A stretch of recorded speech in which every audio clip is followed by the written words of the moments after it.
फिर ऑपरेशन के दौरान ऐसा क्या हो गया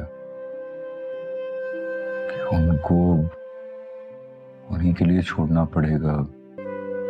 मैं उसको अच्छा तो लगता हूँ, लेकिन मुझे वो मेरे लिए ही छोड़ रही है। ड्रामा सीरियल जाने जहां के आने वाले एपिसोड में आप लोग देखेंगे शेरहाम के घर वापस आने के बाद शेरहाम कीश्वर से अपने अंदाज से बात करेगा, जबकि उसे सारी हकीकत मालूम पड़ चुकी है। अब वो कीश्वर से कीश्वर की ही टोन में बात करेगा और कीश्वर भी अपना नाटक करना शुरू कर देगी, जैसे उसे शेरहाम की वाकई परवाह हो। उसके खाने पीने का ख्याल रखने का ढोंग करेगी, लेकिन कीश्वर ये नहीं जानती कि उसकी हकीकत शेरहाम अच्छे से जान चुका है और अब वो बस कीश्वर के अंदाज से जानना चाहता है कि जो कुछ भी मुझे मेरी माँ के बारे में मालूम पड़ा है क्या वाकई वो सच है। इसीलिए अब वो कीश्वर से अलग अंदाज में ही बात करेगा, क्योंकि कीश्वर ने समझा था कि वो आराम से शेरहाम को हरा लेगी। और जिस तरह उसने शाह साहब को मारकर सारी चीजों पर कब्जा कर लिया, उसने सोचा था कि मैं आसानी से शेरहाम को भी रास्ते से हटा दूंगी। लेकिन शेरहाम जिसके इर्द गिर्द बहुत सारे लोग हैं और वो सभी लोग कीश्वर की अच्छे से हकीकत जानते थे, अब कीश्वर चाहकर भी शेरहाम को कोई भी नुकसान नहीं पहुंचा सकता, क्योंकि अब कीश्वर की हर चीज पर शेरहाम की नजर होगी। उधर महानूर को उसके बाद ने